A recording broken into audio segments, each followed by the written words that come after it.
Namaku Fikri. Ada suara yang terus memanggilku setiap malam. Bukan dari luar, tapi dari dalam. Ingatan yang tak pernah selesai. Dan malam ini, aku ajak kamu untuk mengingatnya bersama. Selamat datang di Jam Jelajah Misteri. Udara sore terasa lembab ketika Fikri turun dari bus kecil yang sudah berderit-derit sejak tadi. Bus itu hanya berhenti sebentar di sebuah simpang jalan, tepat di dekat gapura tua yang catnya sudah mengelupas. Di atas gapura itu tertulis nama sebuah desa yang jarang terdengar, Desa Tunggul Jati. Jalan masuknya hanya berupa jalan tanah yang diapit sawah luas, dan di kejauhan tampak deretan pohon besar menjulang, seolah menghalangi pandangan ke bagian dalam desa. Fikri menurunkan tas punggungnya, lalu menarik napas panjang. Ia sudah terbiasa datang ke tempat-tempat terpencil seperti ini. Semua demi konten di channelnya, Jam Jelajah Misteri. Sudah berkali-kali ia melakukan perjalanan ke desa atau bangunan tua hanya untuk mencari cerita horor lokal. Namun, ada sesuatu yang berbeda dengan desa ini. Sejak ia mencari informasi di internet, hampir tidak ada catatan tentang Desa Tunggul Jati. Hanya ada satu sumber, komentar samar di forum lama yang menulis, "Kalau berani, datanglah ke Tunggul Jati. Tapi jangan pernah dekati beringin di tengah desa." Komentar itu cukup untuk membuat Fikri penasaran. Ia melangkah masuk ke jalan desa. Suasana hening, hanya terdengar suara jangkrik dari sawah dan gemericik air parit di pinggir jalan. Rumah-rumah sederhana mulai terlihat setelah ia berjalan hampir 10 menit. Atapnya kebanyakan masih berbentuk joglo atau limasan, berdinding kayu, sebagian bahkan sudah miring dimakan usia. Beberapa orang desa menatap Fikri dengan wajah penasaran. Anak-anak kecil berlarian, berhenti sebentar hanya untuk melihatnya, lalu buru-buru lari lagi ke dalam rumah. Fikri sempat melambaikan tangan, tapi tidak ada yang membalas dengan ceria. Tatapan mereka cenderung dingin dan penuh curiga. Desa ini terasa asing sekali, gumam Fikri sambil merogoh kamera kecil dari tasnya. Ia menyalakan sebentar, merekam suasana sekitar. Sampai di sebuah warung kecil, Fikri memutuskan berhenti untuk minum. Warung itu dijaga seorang bapak tua dengan wajah keriput dan tatapan tajam. Fikri membeli teh botol, lalu mencoba membuka percakapan. "Pak, saya baru pertama kali ke sini. Desa ini sepi sekali ya," ucapnya. Bapak tua itu hanya mengangguk. "Memang begini dari dulu. Kalau boleh tahu, ada tempat menarik di sini? Mungkin tempat bersejarah, atau cerita rakyat?" tanya Fikri, mencoba menggali informasi. Pertanyaan itu membuat bapak tua itu mendadak diam. Tangannya yang tadi sedang menyusun kembalian berhenti. Matanya menatap Fikri lekat-lekat, seakan menilai apakah pertanyaan itu serius atau hanya basa-basi. Lalu tanpa berkata apa-apa, bapak itu menaruh kembalian di meja dan berbalik masuk ke dalam rumah. Fikri hanya bisa tertegun. Ia merasa ditinggalkan begitu saja. Ia meneguk teh botolnya, kemudian melanjutkan perjalanan ke arah tengah desa. Baru beberapa langkah, ia melihat sesuatu yang menarik perhatiannya. Sebuah pohon beringin raksasa berdiri tegak di tengah tanah lapang, persis di pusat desa. Ukurannya sangat besar, akar-akar gantungnya menjuntai sampai ke tanah, dan batangnya lebar sekali, mungkin butuh 6 atau 7 orang dewasa untuk bisa melingkupi. Pohon itu terlihat tua, gelap, dan entah kenapa terasa mendominasi seluruh suasana desa. Namun yang membuat Fikri benar-benar heran adalah sikap warga sekitar. Semua orang yang lewat di dekat pohon itu memilih untuk berjalan lebih cepat, bahkan ada yang menyeberang jalan agar tidak terlalu dekat. Beberapa anak kecil yang tadi berlarian, begitu mendekati pohon itu, langsung berhenti dan dipanggil masuk ke rumah oleh orang tuanya. Fikri berdiri cukup lama menatap beringin itu. Ada rasa penasaran yang kuat, tapi sekaligus perasaan dingin yang merayap di tengkuknya. "Jangan lama-lama di situ, Nak," suara serak seorang ibu-ibu membuatnya tersentak. Fikri menoleh. Seorang perempuan paruh baya, memakai kebaya sederhana, berdiri tak jauh dari sana. Wajahnya penuh keriput, tapi matanya tajam menatap Fikri. "Kenapa, Bu?" tanya Fikri sopan. Perempuan itu mendekat, lalu menatap ke arah pohon beringin. Ia seperti enggan berdiri terlalu dekat. "Kalau kau orang luar, lebih baik jangan pernah dekat-dekat beringin itu. Apalagi kalau malam. Banyak yang tidak kembali." Fikri mengerutkan kening. "Maksudnya, hilang?" Perempuan itu tidak menjawab. Ia hanya menatap Fikri lama, lalu berkata dengan suara rendah, "Anggap saja begitu. Pokoknya jangan coba-coba. Kau masih muda, jangan cari mati." Fikri mencoba tersenyum, walaupun ada rasa dingin yang menjalar di punggungnya. "Saya cuma penasaran, Bu. Katanya pohon ini keramat?" Keramat itu istilah halusnya. Pohon itu bukan sekadar keramat. Itu tempat tinggal. Perempuan itu berhenti, lalu memalingkan wajah. "Sudahlah, lebih baik kau cari penginapan. Malam sebentar lagi turun." Tanpa menunggu jawaban, perempuan itu bergegas pergi, meninggalkan Fikri dengan rasa bingung bercampur penasaran. Ia menoleh lagi ke arah beringin.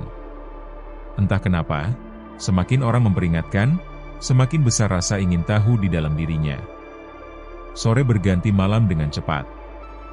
Fikri akhirnya menemukan rumah kecil yang disewakan seorang warga untuk singgah.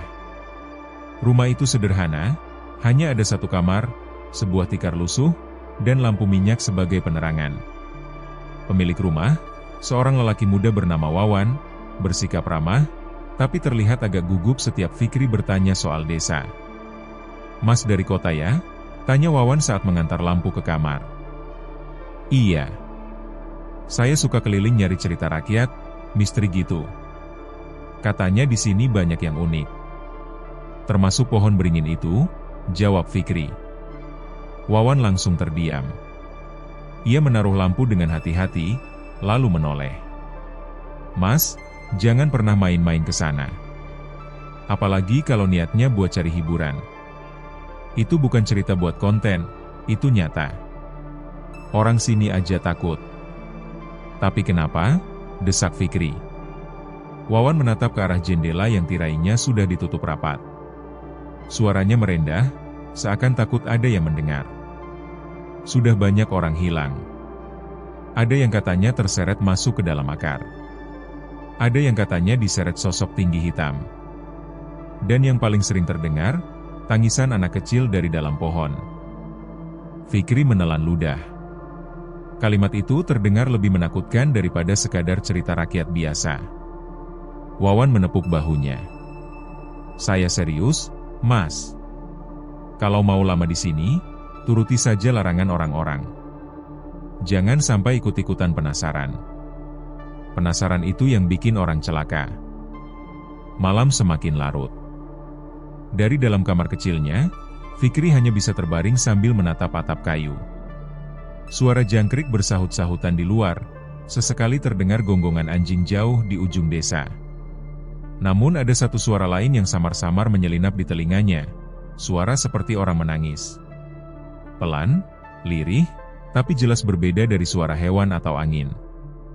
Tangisan itu terdengar, seperti suara anak kecil. Fikri bangkit dan mencoba mengintip dari celah jendela. Pandangannya langsung tertuju ke arah pohon beringin di tengah desa, yang masih terlihat samar dalam gelap. Suara tangisan itu semakin jelas, seolah berasal dari arah sana. Fikri merasakan jantungnya berdetak lebih cepat. Rasa takut dan penasaran bercampur menjadi satu. Ia tidak tahu apakah itu hanya sugesti, atau memang ada sesuatu di luar sana. Tapi satu hal pasti, ia semakin yakin bahwa desa ini menyimpan rahasia yang sangat gelap. Dan rahasia itu ada di balik pohon beringin keramat itu.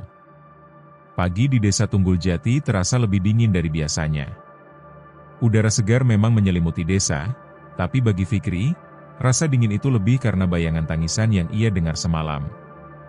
Ia terbangun beberapa kali, mencoba menepi suara itu dengan menutup telinga, tapi samar-samar tangisan anak kecil terus terdengar hingga menjelang subuh. Begitu matahari mulai naik, Fikri keluar dari kamar. Wawan, pemilik rumah tempat ia menumpang, sudah duduk di teras sambil menyeruput kopi. Ia menoleh sebentar, lalu menyapa. "Tidur nyenyak, Mas?" Fikri terdiam sesaat. "Lumayan.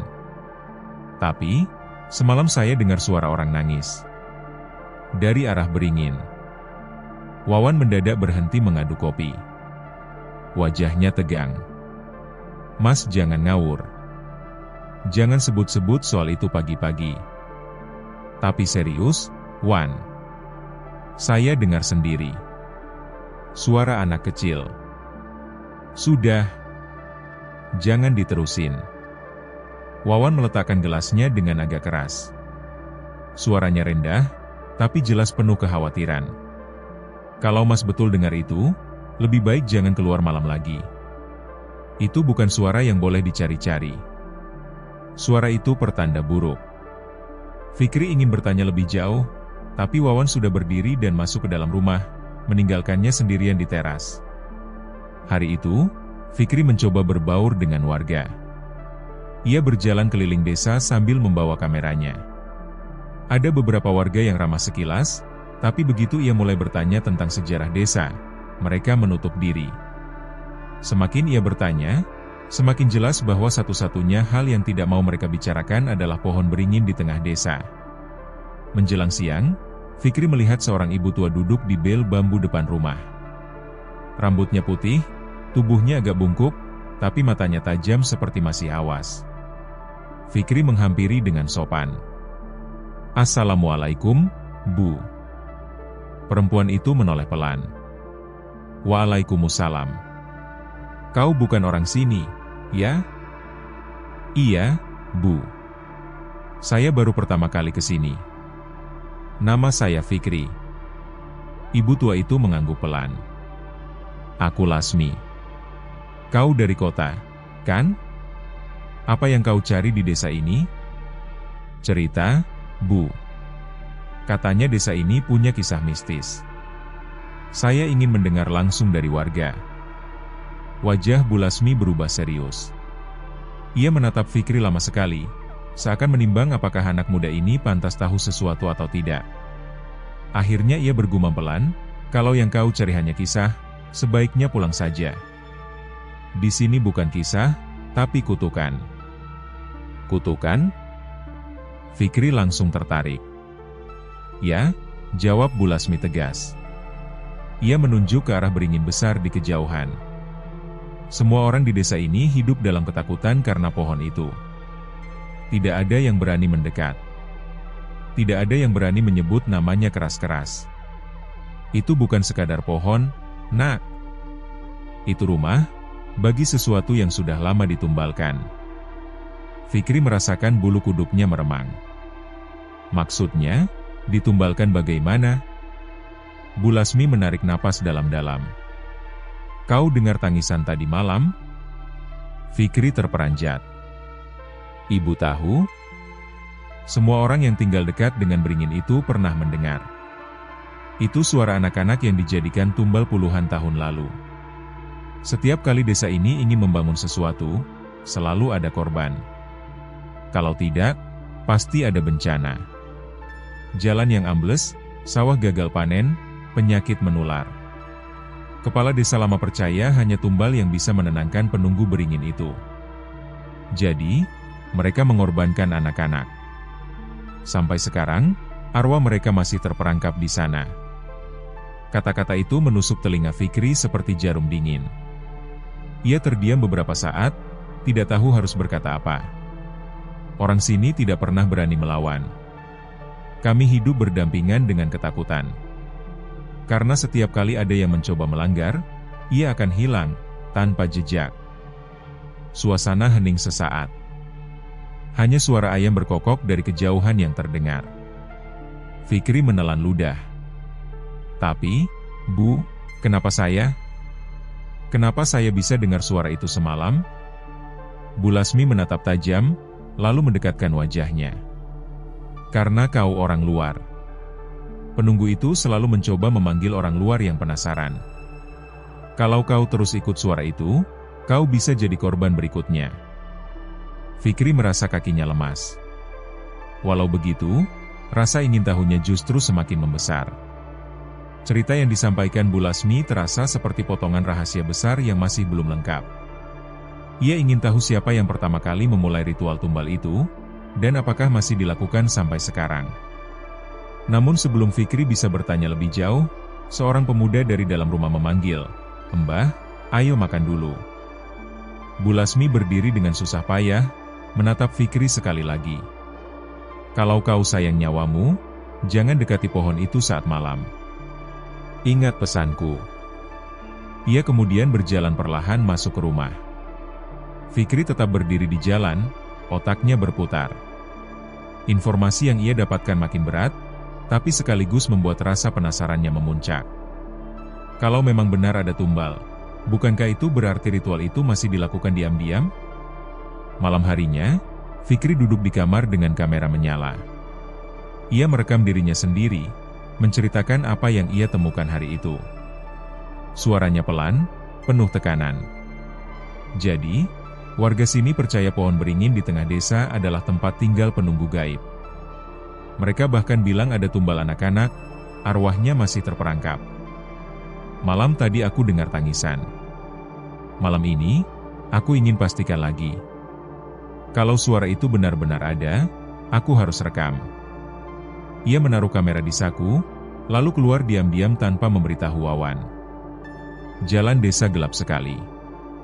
Lampu minyak hanya ada di beberapa rumah, selebihnya hanya sinar bulan yang pucat. Suara malam hening, hanya sesekali terdengar serangga. Fikri mendekati arah lapangan tempat beringin itu berdiri. Dari jauh saja, pohon itu tampak lebih menyeramkan. Akar-akar gantungnya seperti tali kusut yang menjuntai sampai tanah. Bayangannya menutupi sebagian besar lapangan, membuat area di sekitarnya lebih gelap dari tempat lain. Ia menyalakan kamera. Lampu kecil menyala merah. Aku sudah di dekat pohon. Suasananya sepi sekali. Tidak ada warga yang berani lewat. Tapi aku harus tahu apakah suara itu ada lagi malam ini. Fikri melangkah lebih dekat. Semakin ia mendekat, udara terasa dingin menusuk. Rambut di lengannya berdiri. Suara jangkrik yang tadi riuh tiba-tiba menghilang. Lalu, samar-samar terdengar suara itu lagi. Tangisan lirih. Suara seorang anak kecil. Fikri terhenti. Napasnya tertahan. Kamera di tangannya sedikit bergetar. Tangisan itu semakin jelas, seolah datang dari dalam batang pohon beringin yang besar dan berongga. Ada gema aneh, seperti suara terperangkap. Ya Allah, bisik Fikri, tubuhnya gemetar. Tapi ia tetap mengarahkan kamera ke pohon. Tiba-tiba, sesuatu bergerak di antara akar gantung. Bayangan kecil, seukuran anak-anak, melintas cepat. Fikri mundur setapak. Jantungnya berdegup kencang. Namun rasa penasarannya justru membuatnya tetap berdiri, mencoba melihat lebih jelas. Tangisan itu berubah menjadi suara rintihan. Kemudian terdengar suara lain, lebih dalam, seperti desahan panjang, suara orang dewasa, berat, menggeram dari dalam batang pohon. Fikri merasa lututnya lemas. Ia segera mematikan kamera dan berlari kembali ke rumah penginapan. Nafasnya terengah-engah ketika ia masuk, menutup pintu rapat-rapat.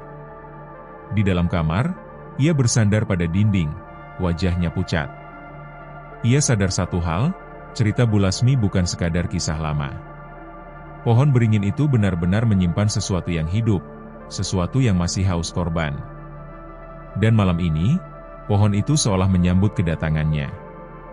Keesokan paginya, wajah Fikri masih pucat. Malam yang ia lalui terasa panjang, penuh suara yang tidak bisa ia mengerti. Tangisan itu benar-benar nyata, dan bayangan kecil yang ia lihat di antara akar pohon masih jelas terbayang di kepalanya. Ia mencoba menonton ulang rekaman kameranya, tapi anehnya, suara tangisan tidak terekam sama sekali. Yang terdengar hanya suara angin pelan. Namun, pada detik-detik terakhir sebelum ia mematikan kamera, ada satu hal yang membuat darahnya dingin.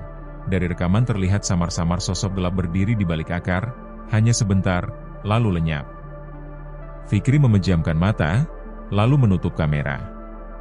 Ini gila, gumamnya. Ia keluar kamar dengan raut wajah lelah. Wawan sudah duduk di teras lagi, kali ini wajahnya serius. Mas semalam keluar, ya? Fikri terdiam. Kenapa tanya begitu?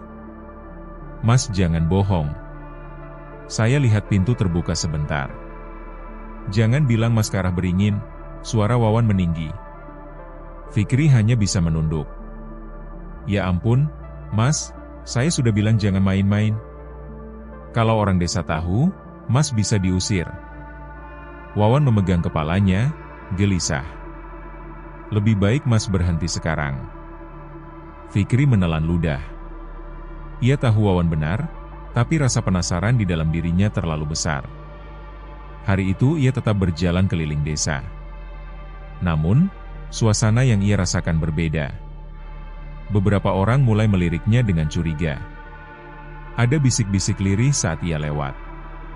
Seolah rumor tentang dirinya sudah menyebar, orang luar yang berani mendekati beringin.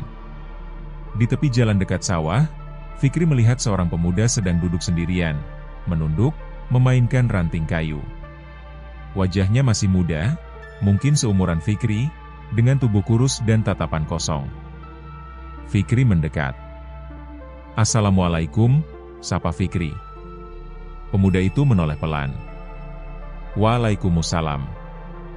Fikri duduk di sampingnya. "Namamu siapa?" "Bayu." Jawabannya singkat. "Kau orang sini?" Bayu mengangguk. Fikri berpikir sejenak, lalu memutuskan untuk langsung jujur. "Aku Fikri, dari luar desa. Semalam, aku mendengar suara tangisan dari pohon beringin. Kau tahu soal itu?" Mata Bayu langsung melebar. Ia menatap Fikri lama, lalu menggeleng cepat. "Jangan bicara keras-keras di sini. Orang bisa dengar." "Kenapa? Apa yang sebenarnya terjadi dengan pohon itu?" Bayu menunduk, menggenggam ranting lebih erat. "Aku tidak seharusnya cerita. Tapi, aku tahu apa yang kau lihat. Kau bukan orang pertama. Dan aku juga," suaranya tercekat, "aku kehilangan adikku karena pohon itu." Fikri menahan napas. "Hilang? Maksudmu bagaimana?" Bayu menoleh ke arah sawah, matanya berkaca-kaca. 2 tahun lalu. Adikku masih kecil. Malam-malam ia keluar rumah, katanya mendengar suara anak-anak bermain. Ibuku mencarinya kemana-mana, tapi tidak ketemu. Esok paginya, kami hanya menemukan sandal kecilnya di bawah akar beringin. Suara Bayu bergetar. Sejak itu, ibuku sakit-sakitan. Tidak ada yang berani bicara. Semua diam. Mereka tahu, itu bukan sekadar hilang. Adikku jadi tumbal baru. Fikri terdiam, dadanya sesak mendengar cerita itu. Bayu menatapnya dengan wajah penuh rasa takut. "Mas, dengar baik-baik. Pohon itu bukan cuma keramat. Di dalamnya ada sesuatu yang besar, sesuatu yang diberi makan dengan nyawa manusia. Kalau kau terus usik, kau bisa ikut ditarik."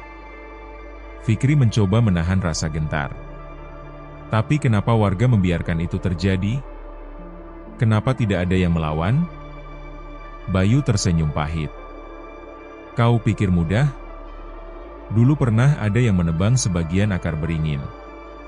Besoknya orang itu ditemukan mati di sawah, tubuhnya kering seperti daun layu. Tidak ada yang berani lagi setelah itu." Mereka terdiam beberapa saat. Hanya suara angin sawah yang terdengar. Akhirnya Bayu berkata pelan, "Kalau kau pintar, cepat pergi dari desa ini.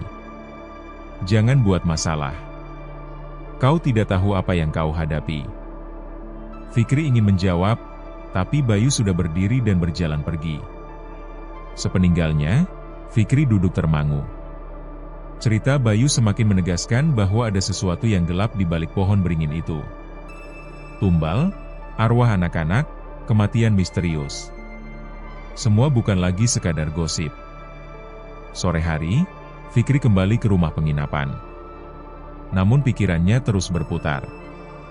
Kata-kata Bayu terus terngiang. Ia mencoba menenangkan diri, tapi saat malam tiba, rasa ingin tahu kembali menguasai. Sekitar pukul 10 malam, Fikri duduk di depan jendela kamarnya. Lampu minyak temara menerangi ruangan. Di luar, suara jangkrik bersahutan. Ia membuka catatan kecilnya, menulis cepat. Hari kedua di Desa Tunggul Jati. Aku sudah mendengar cerita dari seorang pemuda bernama Bayu. Adiknya hilang, diduga dijadikan tumbal di pohon beringin. Aku harus tahu lebih banyak. Pertanyaannya sekarang, apakah tumbal itu masih dilakukan sampai sekarang? Saat ia menulis, tiba-tiba terdengar suara ketukan di pintu. Tok, tok, tok. Fikri menoleh kaget. Siapa yang datang malam-malam begini? Ia bangkit pelan, membuka pintu sedikit. Ternyata Bayu. Wajahnya pucat, napasnya tergesa. Mas, aku tidak bisa tidur. Ada sesuatu yang harus aku tunjukkan. Fikri langsung waspada. Apa? Jangan tanya sekarang. Ikut saja. Fikri ragu, tapi rasa penasarannya lebih kuat. Ia mengambil kamera, lalu keluar mengikuti Bayu. Mereka berjalan diam-diam melewati jalan kecil di samping rumah. Suasana desa sudah sangat sepi. Bayu berjalan cepat menuju arah ladang belakang desa. Fikri mengikutinya dengan hati-hati. Setelah cukup jauh, mereka berhenti di sebuah gubuk kecil yang tampak terbengkalai. Bayu menyalakan lampu senter kecil. Mas, lihat ini. Ia menunjuk ke lantai gubuk. Ada bekas darah yang sudah mengering, membentuk lingkaran samar. Di sudut ruangan, ada bunga 7 rupa yang sudah layu, serta wadah anyaman bambu berisi kepala ayam yang sudah membusuk. Fikri menutup hidung, wajahnya tegang. Apa ini? Bayu menatapnya dengan mata berkaca. Ini tempat mereka menyiapkan sesajen sebelum dibawa ke pohon beringin. Mas masih tanya, apakah tumbal itu masih ada? Inilah buktinya. Mereka masih melakukannya. Fikri merinding. Setiap kali ada rencana besar di desa, pasti ada tumbal baru. Kalau tidak, mereka percaya desa ini akan hancur. Hening sejenak. Lalu Fikri bertanya pelan, lalu siapa mereka? Bayu menghela napas berat. Orang-orang desa sendiri. Bahkan yang terlihat ramah di siang hari. Semua tahu, semua ikut. Karena kalau menolak, mereka sendiri bisa jadi korban. Suasana semakin mencekam. Fikri merasa seolah terperangkap dalam rahasia gelap yang jauh lebih dalam daripada yang ia bayangkan. Tiba-tiba, suara gombongan anjing terdengar dari kejauhan, makin lama makin dekat. Bayu panik. Mas, kita harus pergi. Kalau ada yang lihat kita di sini, habis kita. Mereka buru-buru keluar dari gubuk, berlari pelan menembus jalan gelap. Napas Fikri terengah-engah, jantungnya berdetak cepat. Ia tahu satu hal, ia sudah melangkah terlalu jauh untuk mundur. Dan mulai malam ini, ia sadar dirinya bukan hanya pengunjung biasa. Ia sudah menjadi bagian dari rahasia yang selama ini dijaga ketat oleh seluruh desa Tunggul Jati. Pagi itu, Fikri bangun dengan kepala berat. Malam sebelumnya terus terbayang suara tangisan dari dalam batang beringin. Suara itu tidak seperti suara biasa. Ada rasa sakit, ketakutan, dan jeritan yang tertahan di dalam tangisan itu. Semalaman ia hanya bolak-balik di tempat tidur penginapan sederhana yang ia sewa. Ketika keluar kamar, udara pagi desa terasa segar, tapi hati Fikri tetap gelisah. Ia berjalan ke warung kopi di ujung jalan desa, tempat biasanya para pemuda berkumpul. Warung itu kecil, hanya ada beberapa bangku kayu dan meja panjang. Aroma kopi hitam menyengat memenuhi ruangan. 3 pemuda desa sedang duduk di sana. Mereka semua mengenakan kaos oblong dan celana pendek, tampak seperti habis begadang. Fikri memesan kopi, lalu pura-pura duduk santai di dekat mereka. Awalnya percakapan berjalan biasa, soal harga beras, soal hujan yang jarang turun belakangan ini, sampai tiba-tiba Fikri menyelipkan pertanyaan. "Mas, bener ya, pohon beringin di tengah desa itu angker?" Seketika percakapan terhenti. Pemuda yang paling tua langsung menoleh dengan wajah serius. Dua lainnya saling melirik dengan ekspresi tidak nyaman. "Mas orang baru, ya? Jangan sembarang ngomongin beringin itu," katanya pelan. Fikri tersenyum kaku. "Saya cuma penasaran. Soalnya kemarin malam saya dengar suara, kayak tangisan dari arah sana." Mata salah satu pemuda langsung melebar. Ia berbisik ke temannya, lalu geleng-geleng kepala. Pemuda paling tua menghela napas panjang. "Mas, jangan pernah lagi ke sana malam-malam. Itu tempat nggak main-main. Kalau udah kedengeran suara tangisan, tandanya Mas udah dipanggil." Fikri merinding. "Dipanggil?" Pemuda itu menatapnya lama, lalu menunduk. "Kami dilarang cerita. Orang tua di sini nggak suka kalau rahasia desa dibocorin. Tapi, Mas hati-hati aja. Ada hal-hal yang lebih baik nggak usah dicari tahu." Fikri semakin penasaran. Ia tahu jelas, semakin orang menutup-nutupi sesuatu, semakin besar kemungkinan ada hal penting yang mereka sembunyikan.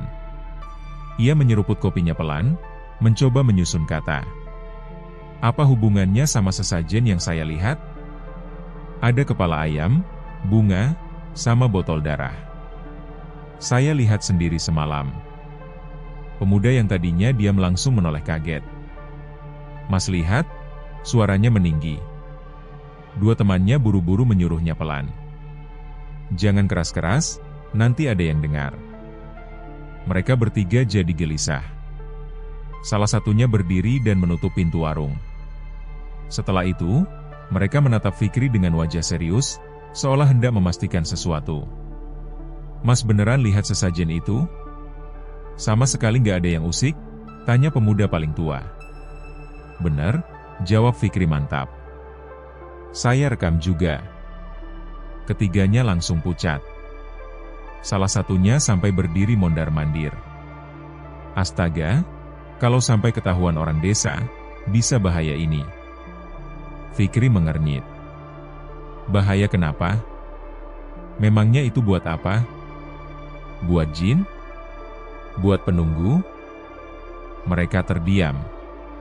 Tak satu pun yang langsung menjawab. Hanya suara sendok yang beradu dengan gelas dari dapur warung.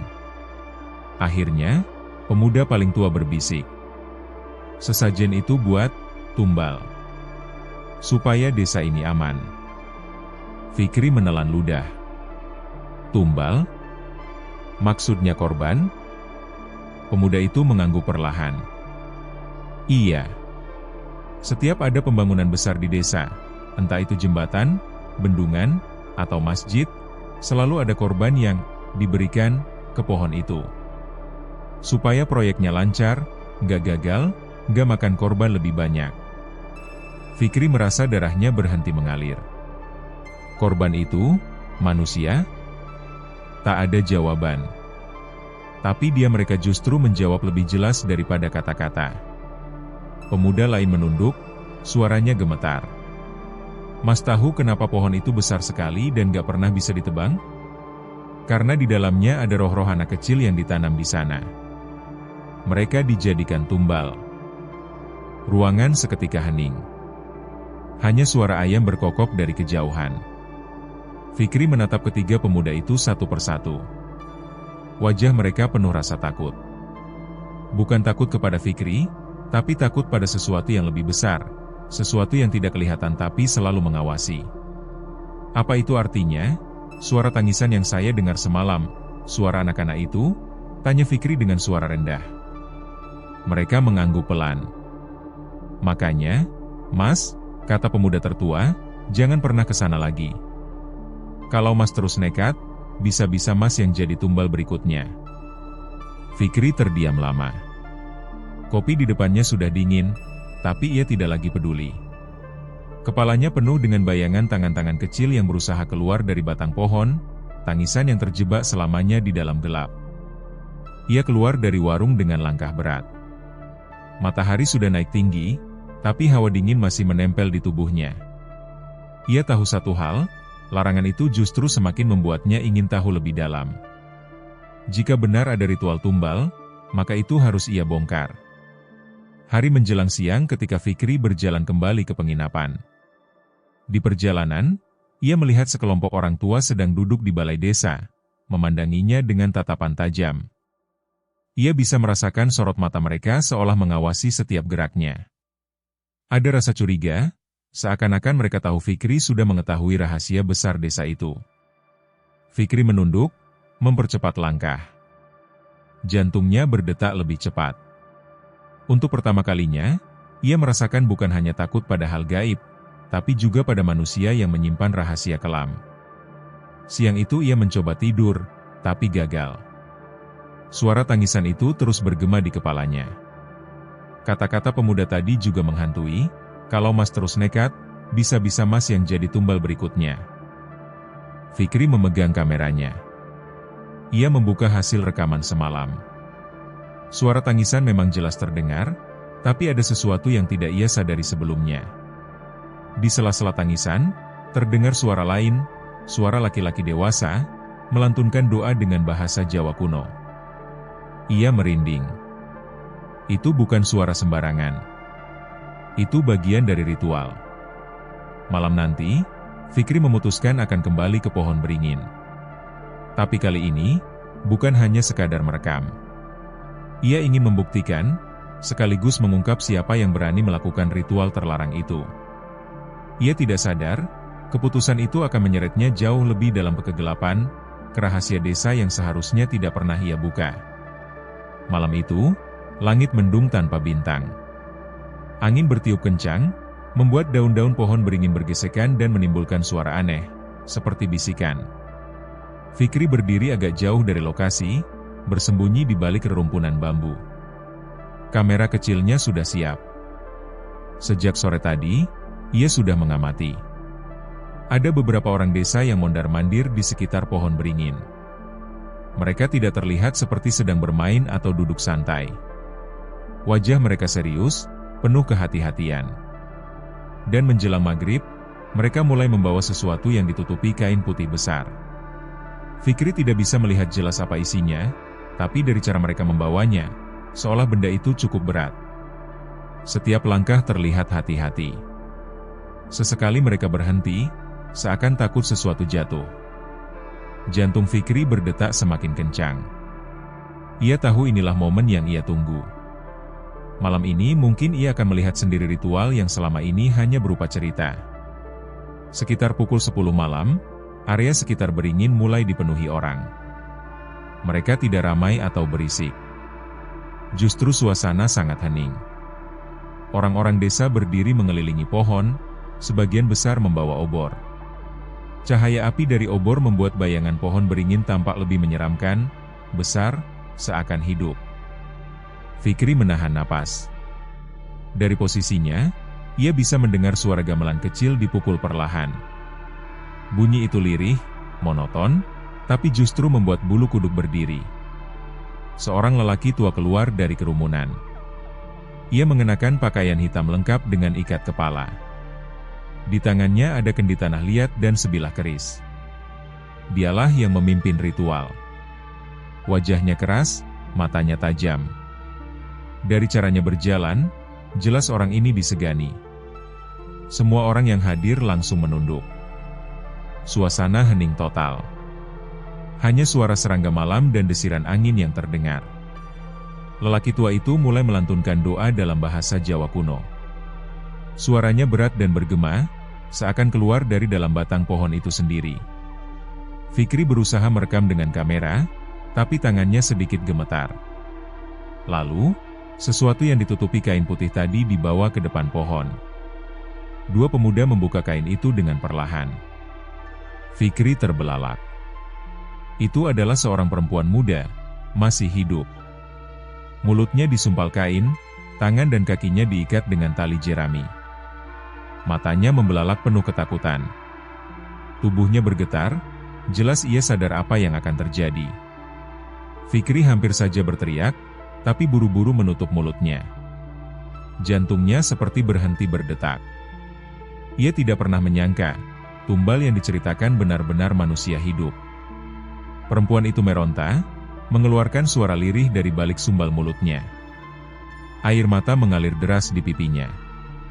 Namun, orang-orang desa justru menahan tubuhnya kuat-kuat. Tidak ada rasa kasihan di mata mereka. Hanya kepatuhan. Pemimpin ritual itu mengangkat kerisnya tinggi-tinggi.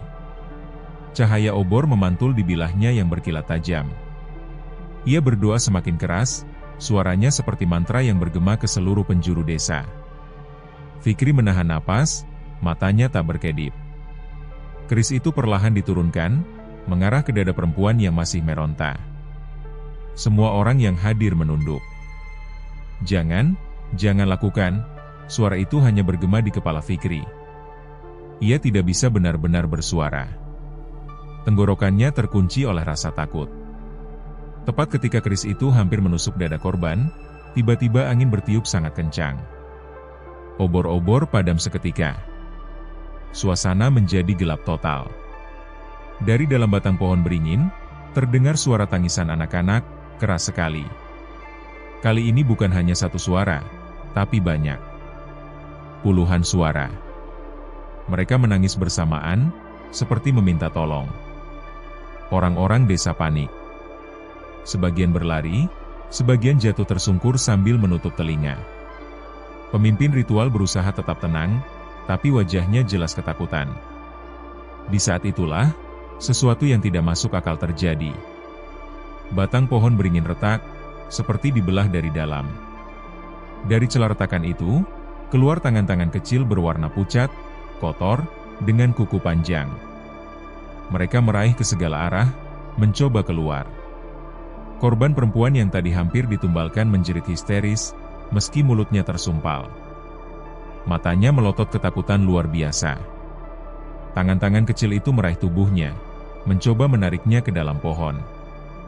Fikri hampir menjatuhkan kameranya. Ia ingin lari, tapi kakinya terkunci. Pemimpin ritual berteriak keras, menghunus kerisnya ke arah pohon. Diam kalian. Kembali ke tempatmu. Tapi tangisan itu semakin keras. Pohon berguncang hebat, tanah di sekitarnya retak, akar-akar keluar dari tanah, seperti ular hidup yang melilit siapa saja yang berdiri terlalu dekat. Beberapa orang desa terjerat akar itu dan terseret masuk ke arah batang pohon.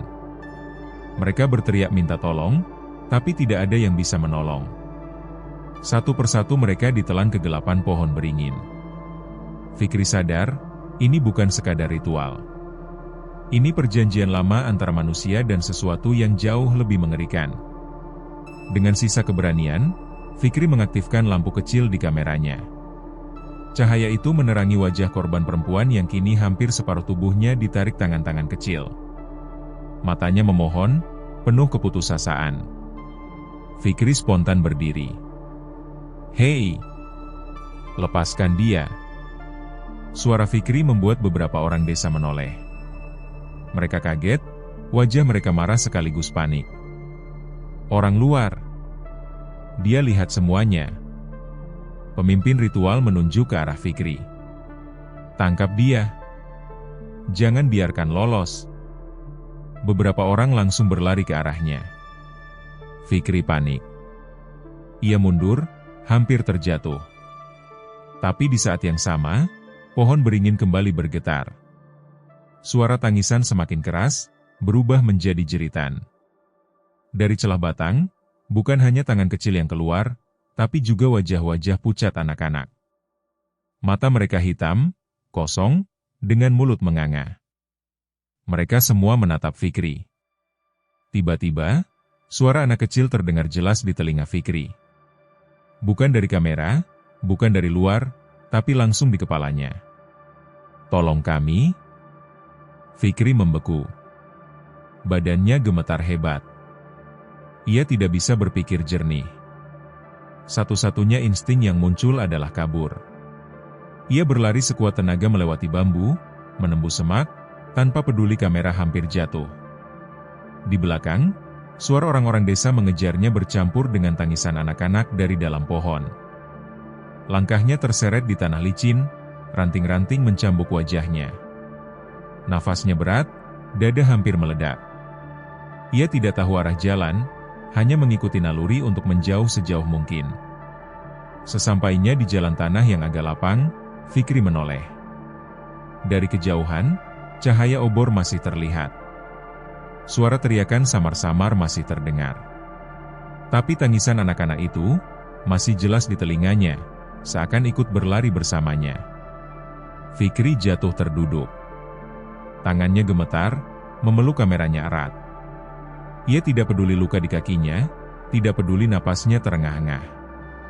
Yang ia tahu, malam ini ia baru saja menyaksikan sesuatu yang seharusnya tidak pernah ia lihat. Dan sekarang, semua itu mungkin sudah menandainya. Malam itu, udara terasa lebih berat dari biasanya. Fikri berdiri di kejauhan, menatap pohon beringin besar yang menjulang gelap di tengah desa. Angin yang bertiup membawa bau anyir bercampur bunga melati, membuat perutnya mual. Cahaya bulan yang tersisa hanya sedikit, cukup untuk menyoroti akar-akar besar pohon itu yang menjalar ke tanah, seperti tangan raksasa yang siap menangkap siapa saja yang mendekat. Fikri memegang erat kameranya. Keringat dingin sudah membasahi punggung meski udara malam menusuk. Ia tahu risikonya, tapi ia juga tahu kalau ia berhenti sampai di sini, semua yang ia dapatkan akan sia-sia. Semua peringatan warga, semua rasa takut yang mereka sembunyikan, semua tangisan yang ia dengar malam sebelumnya, semuanya harus ia buktikan. Suara langkah kaki terdengar dari kejauhan. Samar, tapi semakin dekat. Fikri merunduk di balik semak, mencoba menyembunyikan tubuhnya. Dari balik dedaunan, ia melihat sekelompok orang desa datang membawa obor. Wajah mereka tertutup kain hitam. Di antara mereka ada seorang anak kecil, tubuhnya diikat dan mulutnya ditutup kain. Anak itu meronta, tapi teriakan tangisannya hanya terdengar samar. Fikri menahan napas. Dadanya berdegup kencang, hampir membuat tubuhnya gemetar. Apa yang ia dengar dari pemuda desa itu benar. Ritual tumbal memang nyata. Mereka berhenti di bawah pohon beringin. Obor ditancapkan di tanah, menyoroti batang pohon yang besar dan hitam. Seorang pria tua maju ke depan, memegang sebilah keris berlumuran darah kering. Ia menggumamkan mantra dengan suara berat, sementara yang lain berlutut dengan kepala tertunduk. Anak kecil itu didorong ke depan, tepat di bawah pohon. Tangisnya pecah lebih keras, terdengar lirih tapi memilukan. Fikri hampir saja bangkit untuk menghentikan mereka, tapi logikanya menahannya. Jumlah mereka terlalu banyak. Ia tahu kalau ia muncul sekarang, ia bisa jadi korban berikutnya. Dengan tangan gemetar, ia mengangkat kamera dan mulai merekam. Setiap detik terasa panjang. Suara mantra makin cepat, makin keras, sampai terdengar seperti rintihan yang tidak berasal dari mulut manusia. Lalu, sesuatu terjadi. Dari batang beringin, terdengar suara retakan keras. Seperti kayu yang dipaksa pecah. Fikri menajamkan pandangan. Batang itu bergetar. Dari celah-celahnya keluar cairan hitam pekat, menetes ke tanah. Warga yang melakukan ritual tidak terkejut, malah semakin mengeraskan doa mereka. Anak kecil itu menjerit putus asa. Tiba-tiba, dari batang pohon muncul sebuah tangan. Tangan besar, hitam, panjang, dengan kuku-kuku tajam seperti besi. Tangannya meraba udara, lalu menempel di tanah dengan suara berat. Batang itu retak lebih lebar, dan sesosok makhluk perlahan keluar. Tingginya lebih dari 2 meter, kulitnya hitam berlumpur, wajahnya dipenuhi tanah kering yang menempel seperti topeng. Dari matanya memancar cahaya merah menyala, menusuk kegelapan malam. Fikri ternganga. Nafasnya tercekat. Itu bukan manusia. Sosok itu menunduk, mengeluarkan suara rendah yang membuat tanah bergetar. Anak kecil itu menjerit, tapi tubuhnya membeku seakan ada yang menahannya. Pria tua yang memimpin ritual mengangkat keris, berteriak, "Terimalah tumbal kami, wahai penunggu." makhluk itu menoleh. Bukan ke anak kecil, bukan pula ke keris itu. Matanya justru menatap tajam ke arah kelompok orang yang berlutut. Sepersekian detik kemudian, teror pun dimulai. Dengan satu gerakan, makhluk itu menyapu tangannya ke samping. 3 orang langsung terhempas, tubuh mereka membentur batang pohon dengan suara keras. Teriakan panik pecah. Orang-orang itu berusaha kabur, tapi akar beringin bergerak sendiri, melilit kaki mereka, menyeret tubuh mereka ke tanah. Jeritan bercampur tangisan memenuhi udara. Fikri terhuyung mundur, kameranya hampir terlepas. Ia tak percaya apa yang ia lihat. Sesajen, tumbal, ritual, semua itu bukan sekadar kepercayaan kosong. Ada sesuatu yang benar-benar hidup di pohon itu. Sesuatu yang selama ini mereka beri makan dengan darah manusia.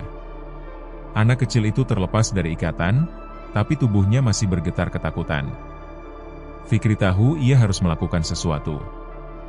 Dengan nekat, ia bangkit dari persembunyian dan berlari menghampiri anak itu. Salah satu warga yang melihatnya berteriak, "Tangkap dia! Jangan biarkan dia kabur." Fikri meraih tangan anak itu, menariknya sekuat tenaga.